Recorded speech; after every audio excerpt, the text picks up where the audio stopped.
하시니 주 말씀이 빛되사 우릴 인도하시니 너의 마음을 정케 하라 주 임재하시니 여호와 우리 주께서 행하신 일 보라 너는 강하고 담대하라 주님께 하시니 주 말씀이 빛되사 우릴 인도하시니 너의 마음을 정케 하라 주 임재하시니 여호와 우리 주께서 행하신 일 보라 주님 내게 허락하신 이 약속의 땅에 주 의지하며 나아갈 때에 주 여호와 권능에서 우리를 도우시니 행하신 모든 일 다 찬양해 온 마음과 정성을 다해 한 번 더 너는 강하고 담대하라 주 함께 하시니 주 말씀이 빛되사 우릴 인도하시니 너의 마음을 정케 하라 주 임재하시니 여호와 우리 주께서 행하신 일 보라 주님 내게 약속하신 그 놀라우신 일 이루시는 주 은혜 찬양해 주 여호와 능력의 주 온 세상 알도록 위대하신 주 선포하리라 주님 내게 약속하신 그 놀라우신 일 이루시는 주 은혜 찬양해 주 여호와 능력의 주 온 세상 알도록 위대하신 주 선포하리라 진리의 빛으로 성령의 빛으로 지금 이곳에 주 임재하소서 주의 나라 위에 택하신 주 백성 이제 일어나 주 이름 외치세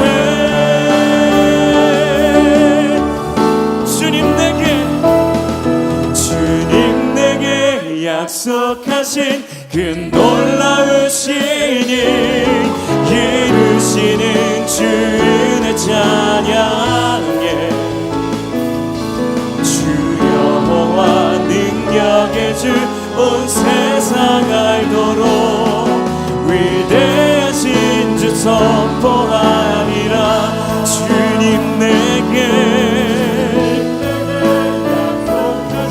그 놀라우신 일 이루시는 주 은혜 찬양해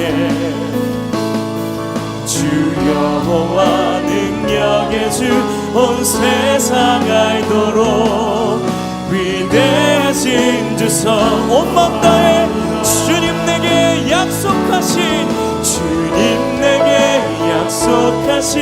그 놀라우신 일 이루시는 주 은혜 찬양해 주 여호와 능력의 주 온 세상 알도록 위대하신 주 선포하리라 위대하신 주 선포하리라 위대하신 주 선포하리라 오늘도 우리를 위하여 신실하게 역사하시는 주님 찬양합니다 오늘도 이곳에 우리와 함께 하시는 성령님 찬양합니다. 아멘.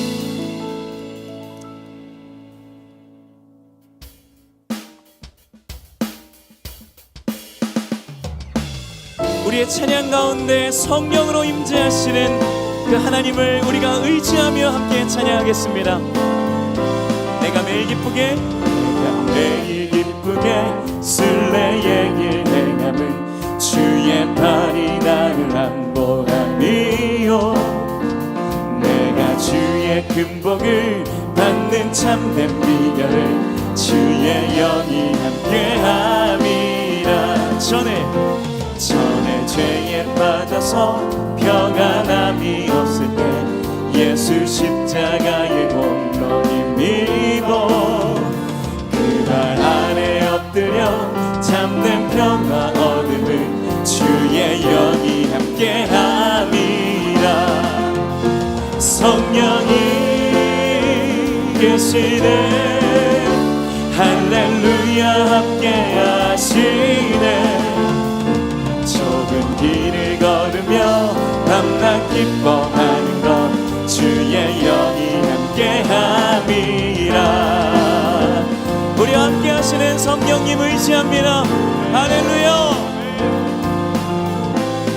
나와 동행하시고 모든 염려 아시니 나는 숲의 새와 같이 기쁘다.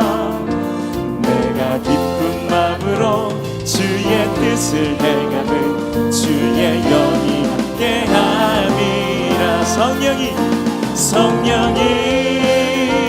계시네 할렐루야 함께하시네 좁은 길을 걸으며 밤낮 기뻐하는 것 주의 영이 함께함이. 세상 모든 욕망과 나의 모든 정욕은 십자가에 이미 몫을 박았네. 어두운 밤이 지나고 무거운 짐 벗으니 주의 영이 함께함이라. 성령이 계시네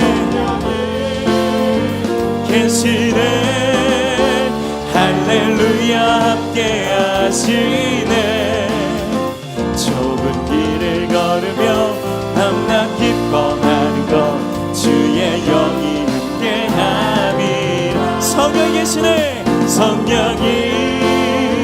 계시네 할렐루야 함께하시네 좁은 길을 걸으며 밤낮 기뻐하는 것. 우리 함께하시는 성령이 이곳에 계십니다. 성령이 계시네 할렐루야 함께하시네 좁은 길을 걸으며 밤낮 기뻐하는 것 주의 영이 함께함이. 좁은 길을 걸으며 밤낮 기뻐하는 것 주의 영이. 우리 교회와 함께 하시는 성령을 찬양합니다. 성령이 우리 가정과 함께 성령이 우리의 모든 삶 가운데 성령이 계시네. 우리 모든 삶 가운데 계시네. 우리의 인생 가운데 함께 하시는 사랑으로 임마누엘 하시는 성령 하나님 감사합니다. 찬양합니다. 할렐루야. 사랑하는 여러분, 성령 충만한 우리의 인생은 하나님만 주목할 수 있도록 우리에게 귀한 믿음의 능력이 생기는 줄 믿습니다. 오늘 이 시간 주님만 주목하고 온 마음과 정성을 다해 우리의 삶을 도우시고 붙드시는 그 하나님을 의지하면서 함께 찬양하며 나아갑니다.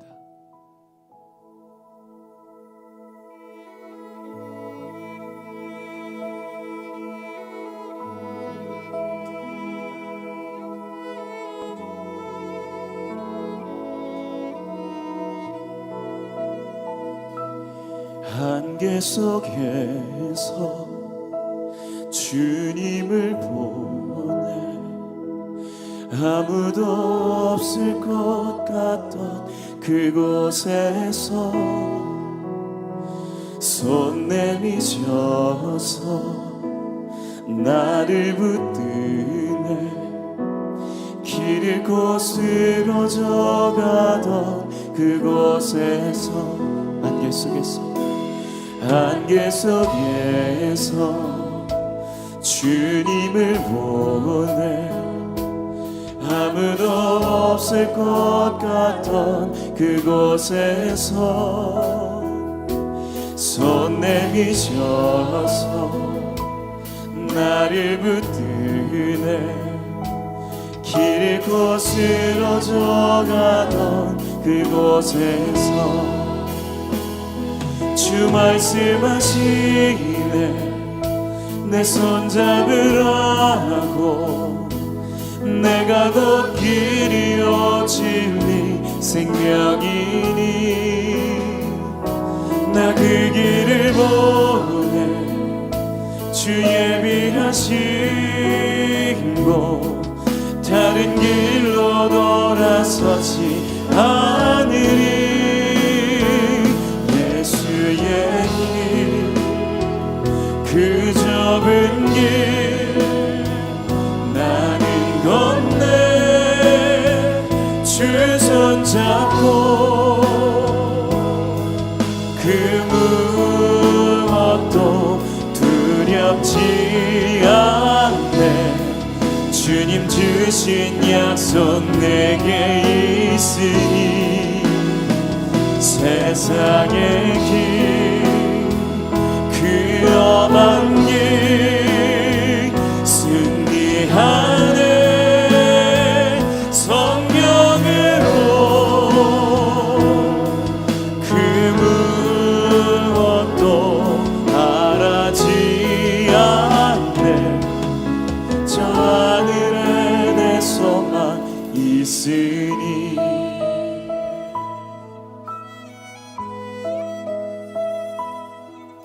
주님만 따라가길 원합니다. 우리의 발걸음을 붙들어 주십시오.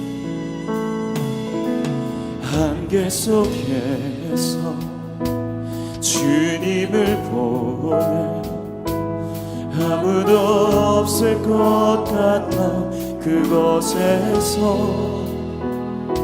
손 내미셔서 나를 붙드네 길 잃고 쓰러져 가던 그곳에서 주 말씀하시기에 내 손 잡으라고 내가 곧 길이요 진리 생명이니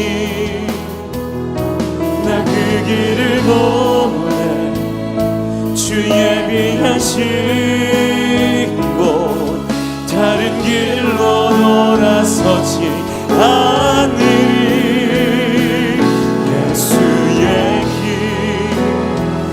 그 좁은 길 나는 걷네 주 손 잡고 그 무엇도 두렵지 않네 주님 주신 약속 내게 있으니 세상의 길 그 험한 길 승리하네 성령으로 그 무엇도 바라지 않네 우리를 붙드시는 주님을 의지하며 찬양합시다. 예수의 길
주십시라. 기도하겠습니다. 성령님, 우리의 험한 인생길을 붙드셔서 승리케 하실 주의 나를 기대합니다. 주님이 지금 우리의 믿음의 고백 위에 기름 부어 주시옵소서. 오늘도 주의 말씀을 붙들고 나아가는 우리 대전 꿈의 교회 공동체를 주님 기뻐하시고, 오늘도 일어날 힘 전혀 없는 그 한 사람 주의 말씀을 붙들고 일어나 주님이 인도하시는 그 길을 따라갈 수 있도록 주님 역사하여 주시옵소서.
살아계신 하나님 감사합니다.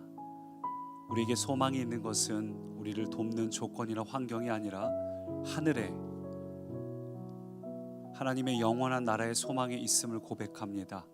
하나님의 나라는 제한이 없고 한계가 없고 하나님의 사랑과 은혜는 오늘도 다함이 없어서 오늘 우리의 연약함과 우리의 현실과 관계없이 충만하게 부어주실 하나님을 사랑합니다. 살아계신 하나님, 이 시간 각 가정에서 예배하는 이들, 또 현장에서 예배하는 이들 위에 충만하게 임재하사 우리가 오늘 드리는 이 예배가 충만한 예배가 되게 하시고 살아있는 예배가 되게 하시고 하나님의 임재를 누리고 경험하며 하나님께서 공급하시는 힘과 능력으로 일어나는 시간 되게 하옵소서. 어떤 마음으로 왔든지 분주한 마음 내려놓고 살아계신 하나님께 집중하는 귀한 예배의 자리 되게 하옵소서. 감사드리며 예수님 이름으로 기도합니다. 아멘. 오늘 이렇게 현장에서 예배하는 분들, 또 가정에서 예배하는 분들을 진심으로 축복합니다. 우리 예배 자리에 참 잘 오셨습니다. 오늘도 하나님께서 우리 가운데 새 일을 행하실 것 기대하시죠? 하나님께서 우리 한 달 살기라는 이 기간 동안에 특별한 은혜를 부어주고 계십니다. 하나님께서 우리를 정말 사랑하사 매일의 예배, 저는 요즘 그걸 굉장히 경험하고 있거든요. 매일의 예배, 또 오늘 이 주일의 예배를 통해서 반드시 오늘도 우리의 마음과 생각을 새롭게 하십니다. 우리의 영혼에 새 힘을 주셔서 우리가 환경과 상황에 영향받는 자들이 아니라 우리 안에 임재하신 하나님께만 영향을 받는 자, 그리고 우리의 환경과 상황에 영향을 끼치는 위대한 사람의 인생을 살게 하십니다. 여러분, 오늘도 그 하나님을 기대하시기 바랍니다. 마음을 활짝 열고, 하나님 오늘도 우리에게 은혜를 충만하게 부어주십시오. 우리 그 마음으로 함께 나눌 말씀은 데살로니가전서 1장 2절부터 8절까지, 오늘은 남은 자의 승리라는 제목으로 짧은 말씀을 우리 교독으로 읽도록 합니다. 우리가 너희 모두로 말미암아 항상 하나님께 감사하며 기도할 때에 너희를 기억함은 너희의 믿음의 역사와 사랑의 수고와 우리 주 예수 그리스도에 대한 소망의 인내를 우리 하나님 아버지 앞에서 끊임없이 기억함이니, 하나님의 사랑하심을 받은 형제들아 너희를 택하심을 아노라. 이는 우리 복음이 너희에게 말로만 이른 것이 아니라 또한 능력과 성령과 큰 확신으로 된 것임이라. 우리가 너희 가운데에서 너희를 위하여 어떤 사람이 되는 것은 너희가 아는 바와 같으니라. 또 너희는 많은 환난 가운데서 성령의 기쁨으로 말씀을 받아 우리와 주를 본받는 자가 되었으니 그러므로 너희가 마게도냐와 아가야에 있는 모든 믿는 자의 본이 되었느니라. 함께요. 주의 말씀이 너희에게로부터 마게도냐와 아가야에만 들릴 뿐 아니라 하나님을 향하는 너희 믿음의 소문이 각처에 퍼졌으므로 우리는 아무 말도 할 것이 없노라. 아멘. 지난주에 국민일보 기사를 보니까 서울의 모 신학대학교 대학원 그 교수님들이 모여서 포스트 코로나 시대의 교회의 생존이란 제목으로 세미나를 한 걸 보았습니다. 보니까 대략 한 3가지 정도를 설명을 했던데, 첫 번째는 온라인 사역이 병행이 필요하다. 즉 우리가 지금 하는 것처럼 현장의 예배도 중요해요. 현장에서 부서 예배도 드리지만 교회 학교까지 전부 온라인으로 하는, 사실 그런 교회가 많지 않은데 그렇게 하는 일들이 필요하다. 왜냐하면 교회를 오고 싶어도 피치 못하게 못 오는 분들도 계시기 때문에 소외되는 이들이 없도록 섬기는 그런 온라인 예배가 필요하다. 또 두 번째로 소그룹, 소모임 이런 게 강화돼야 된다. 왜냐하면 특별히 수도권은 이 본당에서 예배드리는 인원이 굉장히 제한적이죠. 그래서 소모임, 소그룹 이런 것들이 더 목자들의 역할이 더 중요해졌다고 이야기를 하고, 마지막이 조금 의아했는데 교회에도 구조조정이 필요하다는 거예요. 이 무슨 얘기인가를 가만히 보니까 이 발표자가 말하기를 지금 많은 교회들이 내년도 예산을 세우는 데 있어서 해외 선교 아니면 어떤 미자립 교회들 이런 편성된 예산을 대폭 줄이고 있다는 겁니다. 뿐만 아니라 교역자, 직원 이런 것들도 전부 구조조정하고 있는 상황이라고 말을 하는 거예요. 그러면서 그렇게 구조조정을 해야지만 교회가 생존할 만큼 우리가 참 어려운 시대를 살고 있다라고 이야기하는 걸 들었습니다. 여러분, 실제로 상당수의 교회들이 오늘날 생존을 걱정을 하고 있습니다.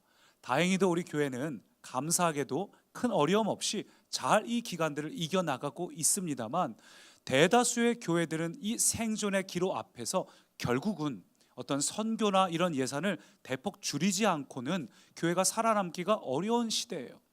실제로 선교사님들하고 이야기하다 보면은 선교비가 줄어들거나 혹은 멈춰지고, 또 이 고정된 거 외에도 따로 이제 보내주셨던 그런 부분들이 다 줄었다는 이야기를 들었습니다. 여러분, 그런데 우리 교회 공동체는 상황이 설령 더 어려워진다고 해도 세상을 섬기고 영혼을 살리는 일에 있어서 예산을 줄일 작정은 전혀 없습니다. 지금 우리 교회가 올 한 해 동안 우리 대전 꿈의교회 또 멀티교회가 연합으로 섬긴 것을 보았더니 45명의 해외 선교사, 또 123곳의 미자립 교회와 목사님들을 돕고 있고요. 10개의 기관, 그래서 총 175곳을 지금 저희가 돕고 있습니다.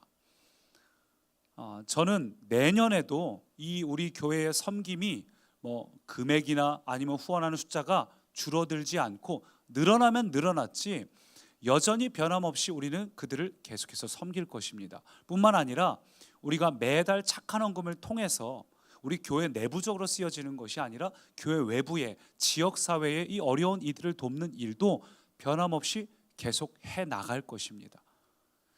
많은 사람들이 교회도 생존의 위기에 있고 어렵기 때문에 우리가 먼저 먹고 살아야지라고 허리띠를 졸라맨다고 구조조정을 한다고 말하지만, 저희 교회는 하나님께서 기뻐하시는 건 결국 지역사회를 섬기고 영혼을 살리고 가장 어려운 곳에서 소외된 이들을 돕고 있는 그들을 우리가 함께 책임지고 돌보는 일이기 때문에 우리 모든 성도님들이 이 교회가, 우리 교회 공동체가 그런 일에 있어서 하나님 앞에 잘 쓰임받을 수 있도록 기도해 주시기 바랍니다. 우리 교회는 이 시대가 흔들려도 흔들리지 않고 하나님께서 원하시는 남은 자의 교회가 될 수 있도록, 하나님을 섬기고 어려운 땅을 섬기는데 부족하지 않도록 늘 풍성한 교회가 될 수 있도록 우리 교회 공동체를 위해서 반드시 기도해 주시기 바랍니다. 지금 우리가 살고 있는 이 포스트 코로나 시대는 비단 교회뿐만 아니라 지금은 경제적으로, 사회적으로, 정치적으로 혼란스러운 시대를 살고 있어요. 모든 게 격변의 시대고 이제 새로운 질서가 한참 세워지고 있는 그런 시대를 살고 있습니다. 그러다 보니까 많은 사람들이 어디로 가야 될지를 몰라요. 어떤 길로 가야 살 길인지, 어떤 길이 옳은 길인지를 아무도 알지 못합니다.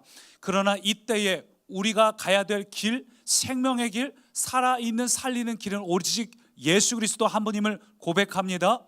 그래서 저는 우리 교회 공동체가 갈 길을 몰라 방황하는 이들에게 그 길이 아니라 이 길이 살 길이다, 이 길이 생명의 길이다, 하나님만이 웨이메이커, 길을 만드시는 분이다 선포하는 교회 공동체, 또 그 길을 보여주는 우리 성도님들의 삶이 되시기를 축원합니다. 이 시대는 정말 혼란스러운 시대예요. 모든 영역에서 고통당하고 어렵고 힘들고 극심한 환난을 경험하고 있는 중입니다. 근데 오늘 본문을 보니까 이러한 고통과 환난과 혼란스러움이 우리만 경험하는 것이 아니라 본문 속에 데살로니가 교회도 그러한 경험을 하고 있습니다. 오늘 본문 속에 등장하는 데살로니가 교회는 사도 바울이 2차 선교 여행 때 개척한 교회예요. 근데 오늘날 그 그리스 지역에 있는 땅이고, 이 데살로니가 지역에 교회가 세워지고 그 땅에 복음에 굶주렸던, 답답하고 괴로웠던 많은 영혼들이 이 복음을 듣고 하나님 앞으로 나왔습니다. 교회 공동체에 모여서 기쁨으로 서로 나누고 서로 섬기며 한참 즐거운 그때에 그 지역에 있는 유대인 토박이들이 이 기독교인들이 활개를 치는 꼴을 볼 수가 없어서 저작거리에 있는 불량배들을 동원해서, 요즘 말로 하면은 시장통에 조폭들을 동원해 가지고 교회를 깽판을 놓기 시작을 해요. 우리 당시의 상황을 사도행전 17장은 이렇게 표현하는데 같이 읽어볼까요? 그러나 유대인들은 시기하여 저자의 어떤 불량한 사람들을 데리고 때를 지어 성을 소동하게 하여. 그러니까 이 데살로니가 교회는 시작이 되자마자 바로 어려움을 겪기 시작한 거예요. 극심한 어려움을 겪었습니다. 얼마나 큰 어려움이냐 하면 이 교회가 세워진 지 고작 3주 만에, 한 달도 채 되기도 전에 벌써 교회가 시기와 핍박과 어려움을 당해서 이 불량배들이 와서 바울을 끌어다가 성 밖으로 추방해 버렸습니다. 요즘으로 치자면 우리가 이제 모인 지 얼마 안 된 교회인데 여기 막 시끄럽더니 조폭들이 들어와서 제 멱살을 잡고 끌고 갔다가 성 밖으로 추방해 버린 그런 상황이에요. 그러니 남아있는 이 데살로니가 성도들은 이제 복음을 영접한 지 3주밖에 안 됐어요. 예수님이 어떤 분인지, 또 내가 어떻게 살아야 되는지 아직 잘 모르는 그런 믿음이 연약한 이 3주밖에 안 된 성도들 안에 이렇게 극심한 어려움이 왔습니다. 어디로 가야 될지를 모르고 굉장히 혼란스러워요. 이런 핍박과 환난과 어려움이 올 때 어떻게 해야 될지 누가 가르쳐주는 사람도 없고 믿음이 오래된 사람도 없고 굉장히 혼란스럽고 당황합니다. 마치 우리 같지 않습니까? 누구도 이 코로나 시대에 어떻게 가야 될지 가르쳐주는 이가 없죠. 굉장히 혼란스럽고 어려운 이 데살로니가 교회, 3주밖에 안 된 이 교회, 그래서 그대로 무너지고 성도들은 흩어질 줄 알았는데 데살로니가 후서를 보니까 이렇게 말해요. 그러므로 너희가 견디고 있는 모든 박해와 환난 중에서 너희 인내와 믿음으로 말미암아 자랑하노라. 다른 교회들에게 귀감이 되었다라고 데살로니가는 말하고 있습니다. 참 놀라운 일 아닙니까? 3주밖에 안 된 성도들이 어떻게 해야 될지 누구도 알지 못하는 이런 때에 어떻게 이들이 고난과 박해와 환난 속에서 주저앉고 끝나고 흩어지고 흐지부지 돼버리고, 마음은 있었지만 그냥 그대로 상실된 것이 아니라 어떻게 그들이 처음 결단한 대로 복음을 영접한 대로 이렇게 뚝심 있게 승리하는 인생을 살 수 있었을까? 그래서 오늘 말씀 제목이 남은 자의 승리예요. 어떻게 하면 우리도 데살로니가 교회처럼 승리하는 인생이 될까? 모든 환난과 고난을 견디고 하나님의 자랑거리가 된 데살로니가 교회처럼 저는 오늘 우리 이 교회 공동체 모든 성도님 한 분 한 분이 혼란스럽고 여러 가지로 어렵고 힘든 이때, 우리의 마음이 우울해질 수밖에 없는 이때, 그 상황들을 이기고 하나님의 자랑과 이 시대 속에 하나님의 자부심이 되기를 축원합니다. 데살로니가 교회는 어떻게 그게 가능했나? 그 첫 번째 비밀은 같이 따라 하실까요? 살리는 성령에 붙들려 살라. 살리는 성령에 붙들려 살라. 네, 붙들려 사는데 누구에게 붙들려 산다고요? 성령님께. 근데 그 성령님이 살리시는 분이에요. 성령님은 우리를 그냥 이 환경 속에 주저앉고 우울하고 낙심하고 지쳐있고 짜증나고 그런 상황 속에 그냥 두지 않고 살리시는 분입니다. 그 성령님께 붙들려서 성령님의 강권하심 속에 살아갈 때 데살로니가 교회의 이 승리를 체험할 수 있다는 거예요. 오늘 본문 6절은 이렇게 말합니다. 같이 읽어볼까요? 또 너희는 많은 환난 가운데서 성령의 기쁨으로 주를 본받는 자가 되었으니. 수많은 환난 속에서 기쁨을 누렸는데 그 기쁨의 비결이 뭐라고요? 성령님이라고 말하고 있어요. 여러분, 이게 참 놀랍지 않습니까? 그냥 그저 그런 환난이 아니에요. 우리 인생에 어쩌다 한번 툭 찾아오는 환난이 아니라 수많은 환난이라고 말하고 있습니다. 오늘날 많은 사람들이 살아가면서 환난이 찾아와요. 어려움이 찾아옵니다. 근데 엎친 데 덮친 격으로 이 일이 다 끝나기도 전에 또 다른 어려움이 찾아와요. 어떤 이들은 어려움이 더 심해지고 더 극심해지기도 합니다. 그럴 때 우리의 마음은 낙심되고 좌절하고 우울하고 짜증이 나고 내가 뭐하러 이렇게 살아야 되는가 여러 가지 생각이 들죠. 근데 데살로니가 교회도 그랬다는 거예요. 적당한 환난도 아니고 어쩌다 한번 찾아온 환난도 아니고 그냥 눈코 뜰 새 없이 계속 수시로 쉬지 않고 찾아오는 이 환난, 수많은 환난. 근데 이 환난 속에서도 그들이 어떻게 했다고요? 기쁨이 있었다는 겁니다. 어떻게 이럴 수 있었을까요? 어쩌다 하나 찾아와도 힘든 게 환난인데 수많은 환난 중에도 어떻게 이들 안에 기쁨이 있었나? 그것도 그냥 기쁨이 아니라 성령의 기쁨이라고 말하고 있죠. 여러분, 그렇습니다. 우리가 상황에서 힘들고 어려울 때 어떻게 하면 우리 안에 기쁨이 찾아올까? 그것은 그 문제가 해결된다는 소식, 우리의 변화된 자녀들, 환경이 달라지고 이럴 때 기쁨이 찾아오는 것이 아니라 우리의 영혼을 살리시고 소생시키시고 지치고 낙심된 마음을 일으키시고 우리의 이 기쁨을 상실한 우리에게 새로운 기쁨을 공급하시는 그 성령님께 붙들린 자, 성령님의 강권하심 속에 있는 자, 그런 자만이 이 기쁨을 경험할 수 있습니다. 할렐루야. 여러분, 그래요. 그래서 성령님께 우리가 붙들린 자가 돼야 돼요. 보통 우리가 감당할 만한 고난이 찾아오면 내 힘으로 감당을 합니다. 근데 문제는 우리 힘으로 감당할 수 없는 고난이 올 때 우리 힘으로 감당이 안 되니까 말 그대로 지쳐서 주저앉죠. 쓰러집니다. 좌절하고 낙심합니다. 근데 오늘 이 말씀 뭘 이야기하는 거예요? 살리시는 성령님께 붙들리면 성령님께서 우리에게 공급하시는 생명과 능력으로 너는 그 환경과 상황을 초월할 수 있다는 겁니다. 분명히 상황은 여전히 힘들고 어려워요. 그런데 환경이 우리에게 주는 기쁨이 아니라 성령님께서 우리 깊은 곳에서 생수가 솟아나게 하시는 그 기쁨을 우리에게 주신다는 거예요. 어떻게 할 때요? 성령님께서 우리를 붙잡으실 때. 할렐루야. 내 힘으로 무언가 기쁨을 노력하는 게 아니에요. 내가 무언가 수고하는 게 아니에요. 성령님께 내가 붙들림 받을 때에 성령님께서 나를 붙잡아 주시니까 내가 쓰러질 것 같은데 성령님이 다시 일으켜 주셔요. 내가 낙심돼서 주저앉을 것 같은데 성령님이 다시 세워주셔요. 성령님께서 우리를 회복하시고 그 길을 걸어가게 만드셔요.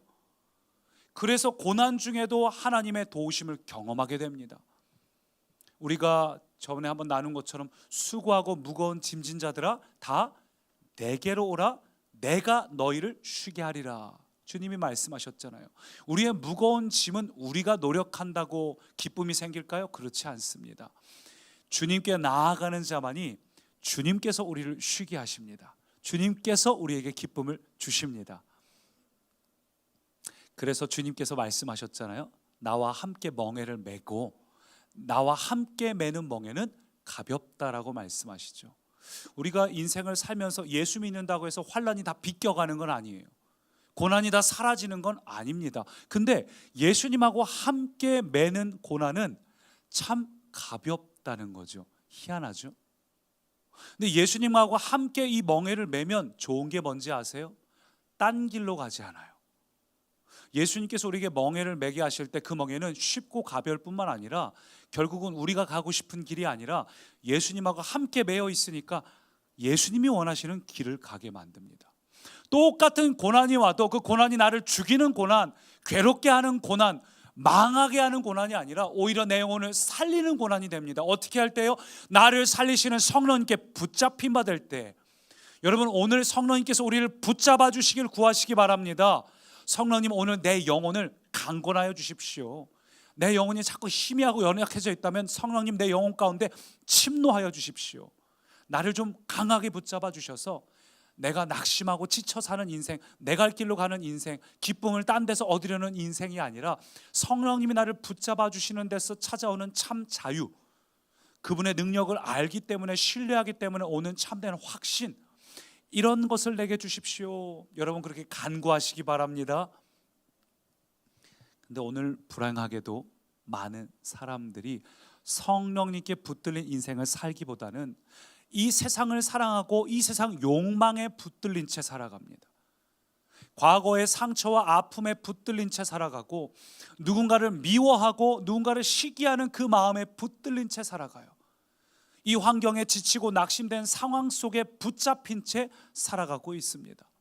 또 어떤 이들은 회복되지 않는, 계속 반복되는 자신의 연약함에 붙잡힌 채 살아가면서 소용없더라, 내가 기도도 하고 다 해봤지만 여전히 내 환경은 어렵고 내 마음은 낙심되고 소용이 없더라, 죄의 문제로부터 해결되지 않더라, 이렇게 생각할 수 있는데, 여러분, 그러나 예수님께서 우리의 모든 죄를 이미 해결하셨습니다. 성경은 이렇게 말합니다. 로마서 6장 함께 읽을까요? 죄가 너희를 주장하지 못하리니 이는 너희가 법 아래에 있지 아니하고 은혜 아래에 있음이라. 아멘. 여러분, 그래요. 더 이상 죄는 우리를 주장하지 못한다고 선포하십니다. 왜? 그것은 우리가 법 아래에 있지 않고 은혜 아래에 있기 때문이에요. 은혜가 무엇입니까? 은혜는 자격이 없는 자에게 주어지는 게 은혜입니다.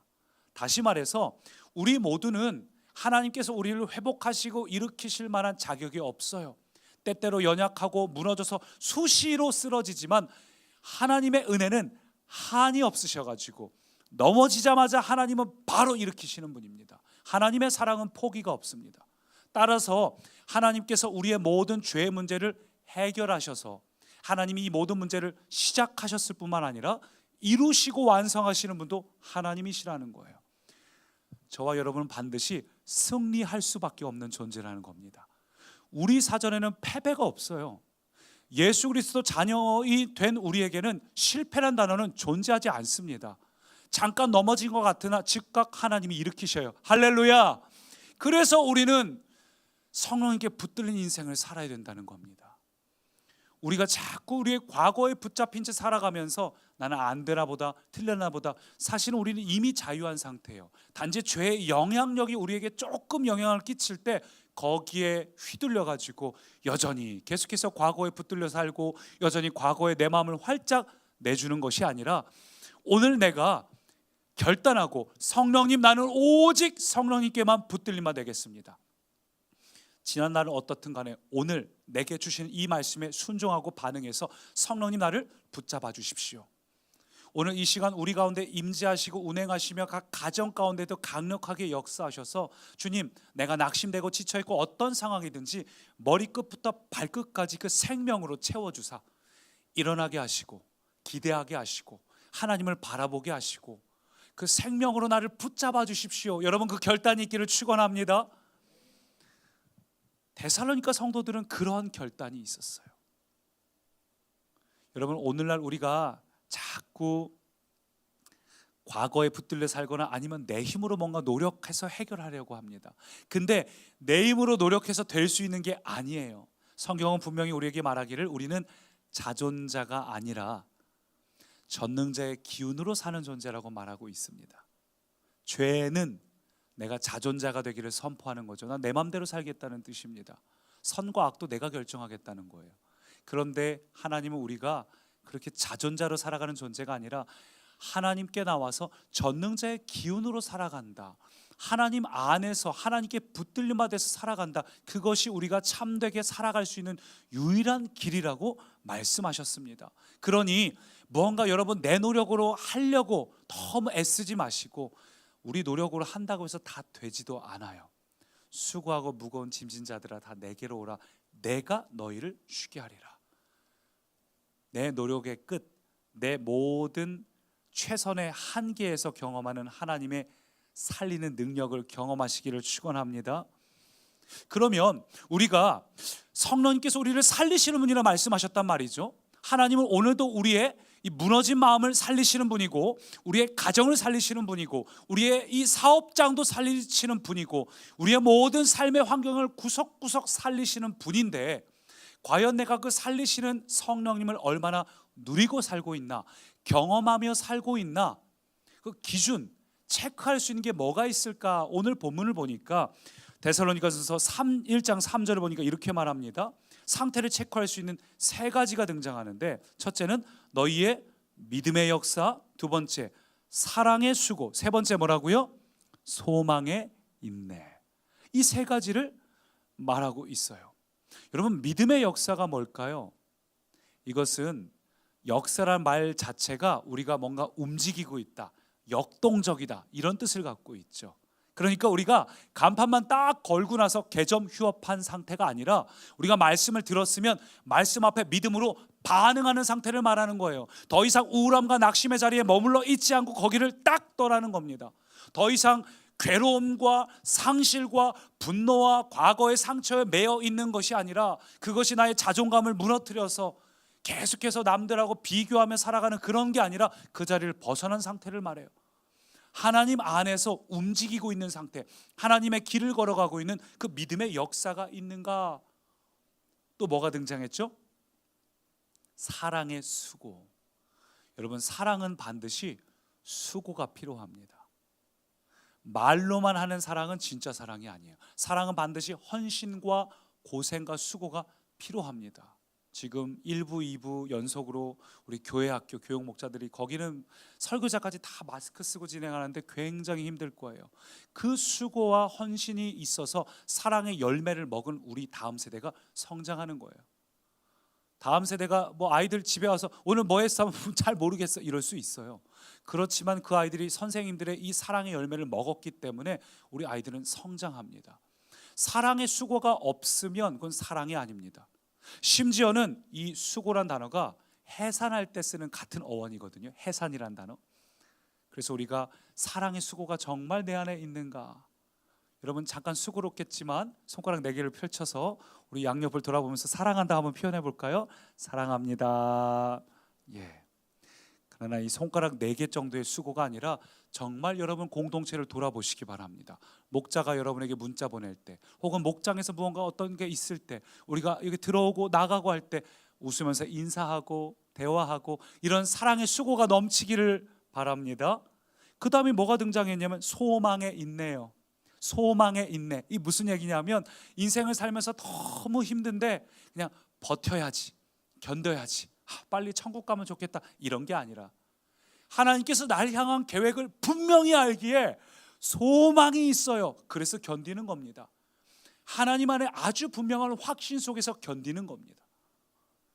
여러분, 인생 살다 보면 다 내 뜻대로 되지 않죠. 어려움도 찾아옵니다. 근데 우리가 잊지 말아야 될 게 뭔지 아세요? 내가 그 일에 있어서 최선을 다했고 기도를 했다면 그 다음에 실패해도 상관없어요. 실패하면 어때요? 내가 그 일을 위해서 최선을 다했고 또 기도를 충분히 했다면, 그렇다면 이거는 내 뜻이 아닌 거예요. 하나님 뜻이 아닌 거예요. 그러나 하나님은 그 시간들을 절대 그냥 두지 않으시고 전부 합력해서 반드시 선을 이루시는 분입니다. 다윗이 사무엘이 기름을 딱 붓고 나서 바로 왕이 된 게 아니잖아요. 한참 걸렸습니다. 이 다윗의 마음에 얼마나 초조했을까요? 기름 붓자마자 사무엘은 훌쩍 떠났고 소년 다윗에게 어떻게 될지 아무도 가르쳐주지 않아요. 수많은 실패와 어려움을 경험합니다. 아둘람 동굴에 던져지기도 해요. 근데 그 시간들이 나중에 이 다윗이 왕이 되었을 때에 아주 가난하고 소외된 자의 마음까지도 다 헤아릴 수 있는 정말 백성들을 위해 준비된 왕으로 하나님이 쓰시지 않습니까? 최고의 왕으로 삼기 위한 하나님의 여정이었어요. 실패도 합력해서 선을 이루십니다. 그러니 여러분, 소망의 인내를 하시기 바랍니다. 여러분이 지금 기도를 하고 있고 여러분이 또 주어진 하루에 최선을 다하고 있다면 뜻대로 안 돼도 너무 낙심하지 마세요. 그 시간들도 하나님은 다 사용하시는 분입니다. 예, 이렇게 이 오늘 방금 보았던 이 믿음의 역사, 사랑의 수고, 또 이 소망의 인내, 이런 단어들이 역동적으로 데살로니가 교회에 넘쳤는데 그게 언제 그랬다고요? 언제? 데살로니가 교회가 막 은혜 받고 사람들이 막 물밀듯 몰려오고 매일같이 모여서 기도하고 막 뜨겁게 부흥회를 하고 저녁마다 무슨 좋은 강사들이 오고 이럴 때가 아니라, 매일 은혜가 넘치고 가정에서 좋은 일이 있고 하하호호 웃음이 넘칠 때가 아니라 언제요? 가장 어려울 때, 가장 낙심될 때, 가장 답답할 때, 가장 마음이 좌절의 한복판에 쓰러질 때, 교회가 풍지박산나고 가정이 같은 유대인들에게 외면당하고 불량배들이 위협하고 그런 가장 어려운 때에 오히려 믿음의 역사가 나타나요. 사랑의 수고를 행해요. 소망의 인내를 갖고 있어요. 어떻게 그게 가능한가? 여러분 놀랍지 않습니까? 가장 어려울 때 이런 일들이 일어났다는 거예요. 결국 우리가 승리하지 못하는 이유는 조건이나 환경 때문이 아니에요. 우리 가정이 조금만 더 웃을 일이 많다면, 우리 교회가 좀 더 막 뜨겁게 막 사람들이 모이기 시작한다면, 이런 조건에 달려 있는 것이 아니라, 나에게 어려운 일이 생겨서가 아니라, 여러분 그 승리는 오직 성령님께 붙들릴 때 가능합니다. 할렐루야. 데살로니가 교회는 살아계신 성령님께 붙들렸어요. 성령님이 어떤 분이라고요? 살리시는 성령님이에요. 성령님은 절대 우리를 그냥 두지 않으십니다. 데살로니가 교회 성도들이 환경은 어려워도 그들의 마음이 주저앉지 않도록 살리셨습니다. 환경을 뛰어넘는 기쁨, 믿음의 역사를 나타나게 하셨습니다. 오늘 그 동일한 성령님이 저와 여러분 가운데 임재하셨습니다. 오늘 이 자리에 운행하시며 우리 각 가정에도 임재하셨습니다. 그러니 성령님, 나를 머리 끝부터 발끝까지 내 삶의 구석구석을 다스려 주십시오. 붙들어 주십시오. 내가 내 발로 걸어가지 않도록 나를 붙들어 주십시오. 여러분 그렇게 우리가 기도할 때, 성령님의 임재와 통치가 우리 가운데 충만하게 임할 때, 그때 이들이 경험한 새 일이 시작이 돼요. 그래서 고린도전서 2장 9절은 이렇게 말합니다. 같이 읽을까요? 하나님이 자기를 사랑하는 자들을 위하여 예비하신 모든 것은 눈으로 보지 못하고 귀로 듣지 못하고 사람의 마음으로 생각하지도 못하였다 함과 같으니라. 하나님이 사랑하는 우리들에게 예비하신 것은 우리가 전혀 생각지도 못한 상상 그 이상의 것을 예비하셨다는 겁니다. 그래서 우리가 고난 중에 깨닫지 못하는 거예요. 이 고난의 끝에 설마 기쁨이 있을 걸 누가 깨닫겠습니까? 이 홍해가 갈라질 줄을 누가 알았겠습니까? 그러니까 우리는 고난의 끝에 경험할 그 하나님의 복을 잘 깨닫지 못해서 오늘 자꾸 낙심해요. 지쳐 있어요. 그래서 방금 읽은 우리가 상상도 못할 하나님의 복에 대해서 이야기하면서 너희는 그걸 깨닫지 못해 라고 한 다음에 바로 다음 구절인 10절에서 뭐라는지 주목합시다. 같이 읽을까요? 오직 하나님이 성령으로 이것을 우리에게 보이셨으니 성령은 모든 것 곧 하나님의 깊은 것까지도 통달하시느니라. 아멘. 이것을 깨닫는 것은 오로지 성령님께 붙들릴 때만 가능하다는 거예요. 여러분 데살로니가 교회 성도들이 체험한 이 승리는 우연히 일어나는 일들이 아닙니다. 우리가 주변에서 승리를 경험하는 어떤 삶들을 보게 되죠. 그분들의 삶은 결코 우연히 일어나는 게 아니에요. 오늘도 우리의 삶을 성령님께 내어드리며 성령님 나를 붙들어 주십시오 선포할 때에 여러분은 성령님께 소유된 존재입니다. 나는 주님의 것입니다. 주님 나를 붙들어 주십시오. 다스려 주십시오. 구할 때 그때 성령님께서 여러분의 눈을 열어주사 환경을 뛰어넘어서 그 다음을 보게 하셔요. 영안을 열어주사 하늘의 불말과 불병거를 보듯이 하나님께서 여러분의 그 다음 단계 길 보여주셔요. 그러니 성령님께 붙들리시기 바랍니다. 성령님께 붙들리시기 위해서 성령님이 나를 온전히 통치하시고 다스리시도록 여러분을 내어드려야 합니다. 산 제물이 되어야 합니다. 우리가 지금 예배를 드리러 와서 보통 이렇게 표현하죠. 은혜 받고 싶어요 라고 하는데 사실 은혜를 받는다는 건 정확한 표현이 아니지요. 정확한 표현은 은혜를 받는 게 아니라 나를 산 제물로 드리는 겁니다. 살아있는 재물이라는 건 존재하지 않죠. 원래 재물은 죽어야 됩니다. 그렇지만 내가 이렇게 살아있지만 살아있음에도 내 존재, 내 생각, 내 마음 모든 것들을 하나님이 원하시는 대로 드리는 거예요. 재물은 태우는 거죠. 태운다는 건 없어진다는 것입니다. 오늘 저와 여러분이 이 예배를 드릴 때 어떤 일이 일어나야 하는가? 오늘 여러분이 어떤 분주한 마음으로 왔든지 그 마음은 사라지는 겁니다. 여러분 마음과 생각 속에 여러분을 붙잡고 있던 뭔가 안 될 것 같고 힘들 것 같던 그 모든 생각들은 사라지고 오늘 우리가 듣는 말씀, 찬양을 통해 주시는 마음들이 내 마음과 생각에 가득해지는 상태예요. 여러분 오늘 이 은혜를 누리시기를 축원합니다. 여러분은 산제물로 드리고 하나님의 충만한 임재가 있을 때 어떻게 되는가? 갈라디아서는 이렇게 말해요. 같이 읽을까요? 우리가 성령으로 살면 또한 성령으로 행할지니. 오직 성령님께 붙들림 받아서 성령님이 이끄시는 대로 살아가는 꿈의 가족 되기를 소망합니다. 두 번째 한번 따라 하실까요? 능력의 말씀을 붙들고 살라. 능력의 말씀을 붙들고 살라. 첫 번째는 우리 살리시는 성령님께 붙들린 채 살아간다는 것이고, 두 번째는 이게 오타가 났네요. 능력의 말씀을 붙들고 살자는 거. 이건 우리가 해야 될 몫입니다. 능력의 말씀을 붙들고 살아야 돼요.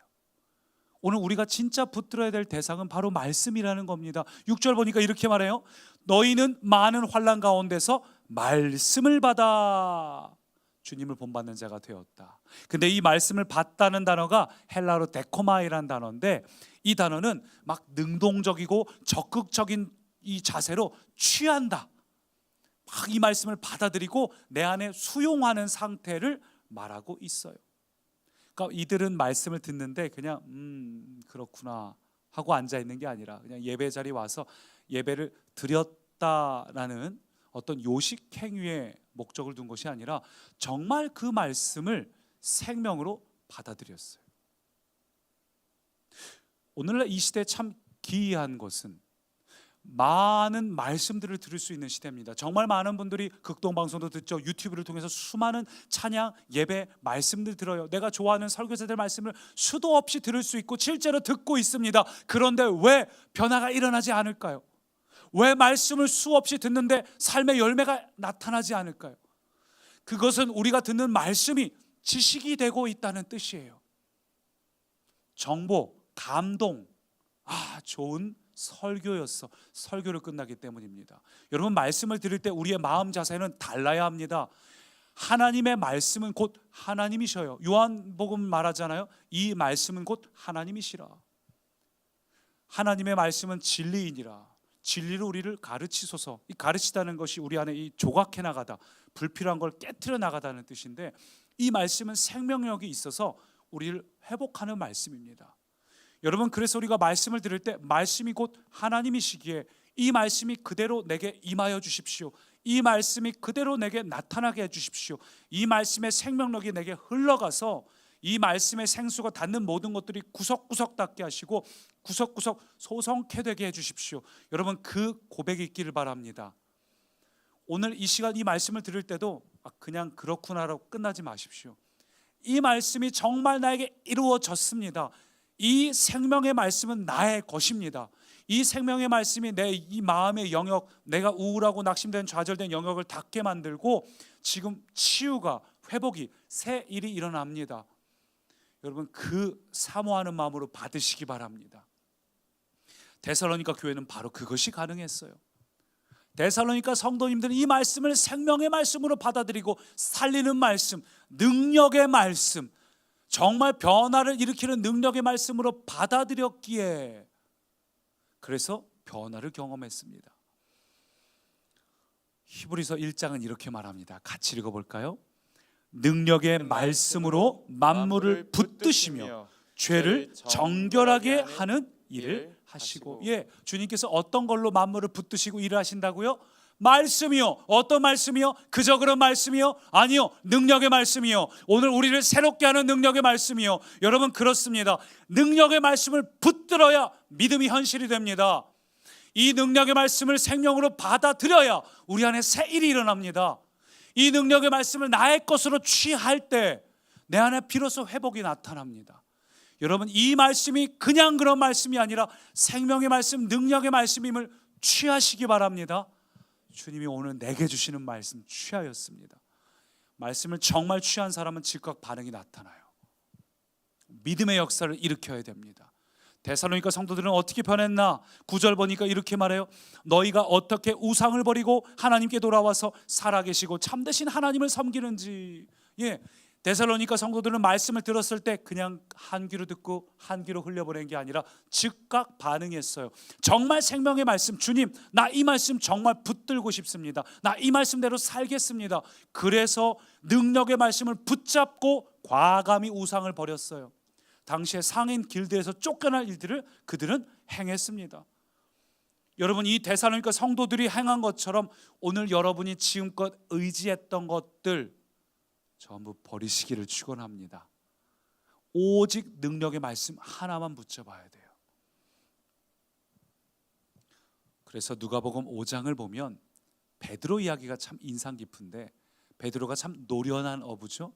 근데 밤이 새도록 수고했는데 한 마리도 잡지 못했어요. 그때 배를 놓고 그물을 깁고 있는데 예수님께서 말씀을 전해야 되는데 막 군중들이 밀려오니까 배 좀 올라타자 해서 배에 올라타서 좀 해안가로 이제 뛰어서 더 이상 오지 못하게, 그래서 거기서 말씀을 전하시는데 제일 앞자리,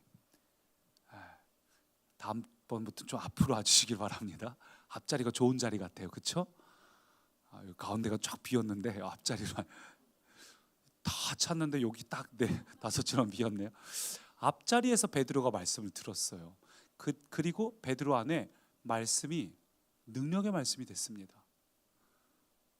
예수님께서 모든 걸 마치시고 배에서 내리시다가 베드로를 딱 보더니 베드로에게 뭐라 그러시죠?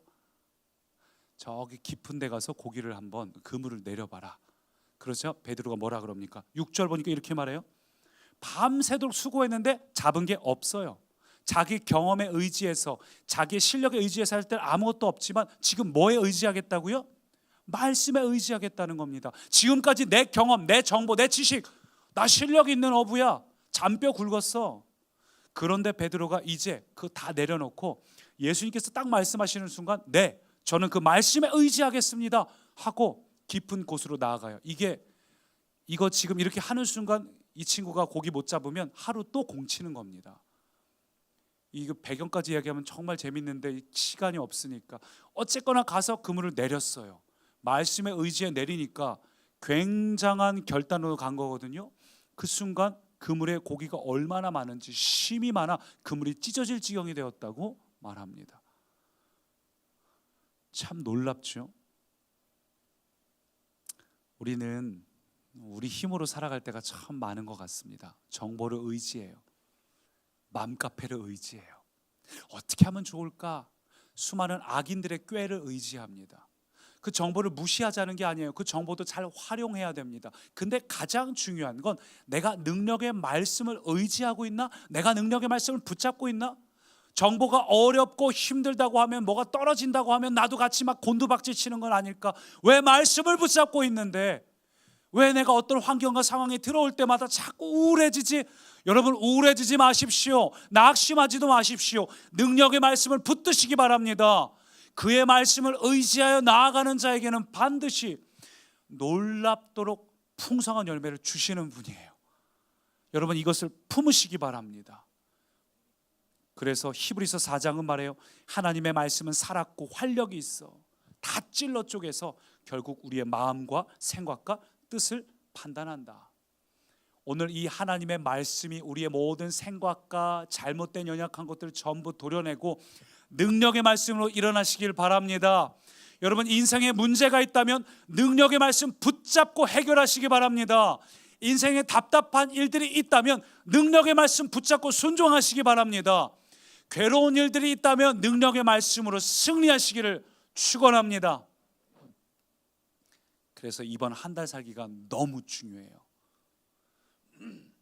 우리가 지금 한 달 살기를 하고 있는데, 여러분, 이 한 달 살기 정말 하나님이 사용하시는 거 아세요? 기가 막히지 않습니까? 이 한 달 살기를 또 하는 교회가 정확하게 얼마나 있는지 모르겠지만 딱 우리가 한 달 살기 하기 직전에 딱 맞춰서 1단계로 탁 떨어졌어요. 그래서 우리 다 온라인으로 할 줄 알았는데 마음이 있는 이들은 현장에 나와서 예배할 수 있는 여건이 허락되었습니다. 얼마나 감사한지 몰라요. 한 2주 갈 줄 알았는데 지금도 계속 할 수 있잖아요. 너무 감사해요. 하나님이 한 달 설교 얼마나 사랑하시냐면, 제가 이번 한 주간 동안 매일 말씀을 전했어요. 이제 대전부터 시작해서 각 교회를 다니면서.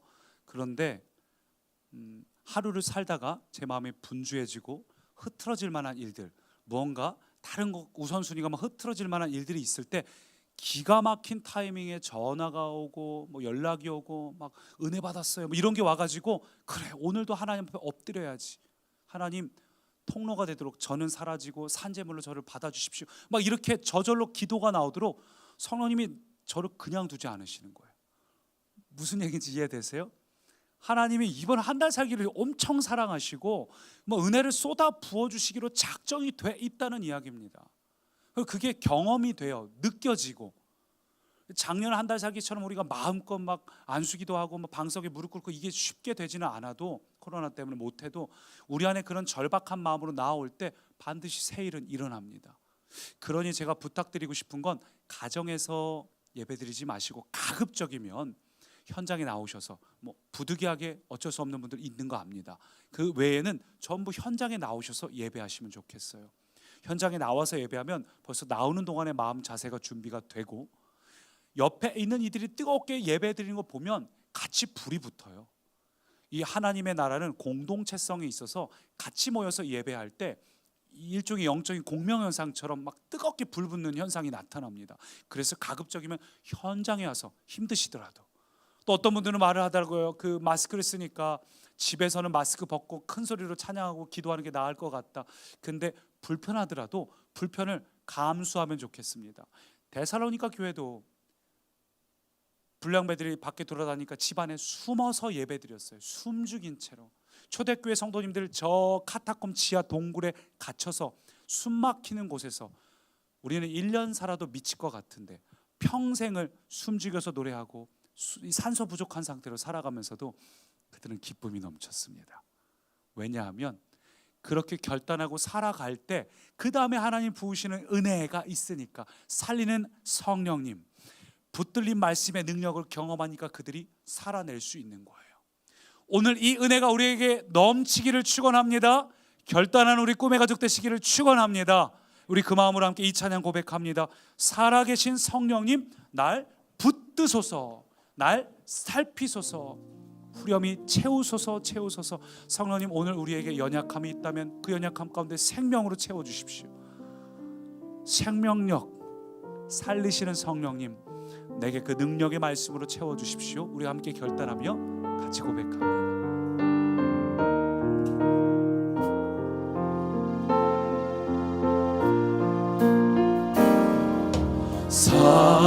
살아계신 성령님, 날 붙드소. 주님, 오늘 이 시간 우리를 붙잡아 주십시오.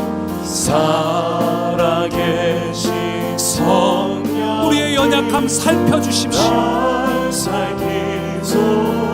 오늘 우리의 영혼을 채우소서.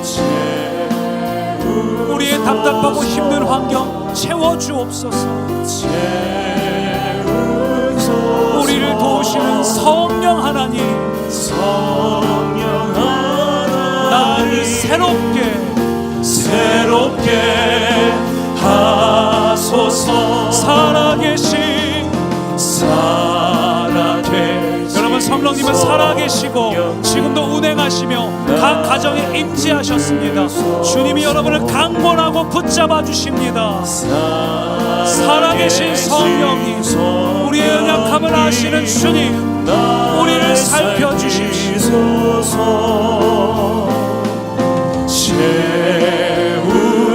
주님, 그 생명으로 채워주십시오. 능력의 말씀으로 채워주십시오. 성령 하나, 오늘도 나를 새롭게 하소서. 우리 함께 합심으로 기도할 때에 성령님, 우리의 연약한 여러 가지 영역들 성령님께 고백하며 주님 나를 채우시고 새롭게 하여 주십시오. 함께 합심으로 기도합니다. 오 성령님, 이 시간 우리를 붙잡아 주옵소서. 주님, 이 시간 우리가 연약하고 부족하고 힘들고 지친 모습 이대로 주님께 나옵니다. 우리의 환경과 우리의 상황을 보는 것이 아니라 나를 채우실 성령, 나를 새롭게 하실 성령, 나를 일으키실 성령, 나를 도우시는 성령님, 오직 그 성령님을 바라보니 성령님 이 시간 나를 채워주옵소서. 생명으로 채우시옵소서. 성령님 이 시간 나를 새롭게 하옵소서. 오 주님 감사합니다. 우리 가운데 세일행하시니 감사합니다. 주님 감사합니다. 우리 예배를 받으시옵소서. 주님 감사합니다. 살아계신 성령님, 이 시간 우리를 붙잡아 주사 주님, 우리가 더 이상 지치고 주저앉아 있는 인생이 아니라 새로운 인생이 되게 하옵소서. 데살로니가 교회가 가장 어려울 때 가장 큰 능력과 기쁨과 생명을 경험한 것처럼 오늘 갈 바를 알지 못하는 우리 이 시대에도 하나님 안에 붙들려서 이 승리를 경험케 하옵소서. 성령님, 우리를 강권하시고 능력의 말씀을 우리가 붙잡아 생명으로 취할 때 오늘 우리의 삶의 구석구석마다 성령님 전부 임재하시고 새 일을 행하시고 생명의 말씀이 닿는 모든 것마다 소성케 하옵소서. 주님 약속하신 그 말씀이 이미 우리에게 이루어졌습니다. 감사드리며 예수님 이름으로 기도합니다.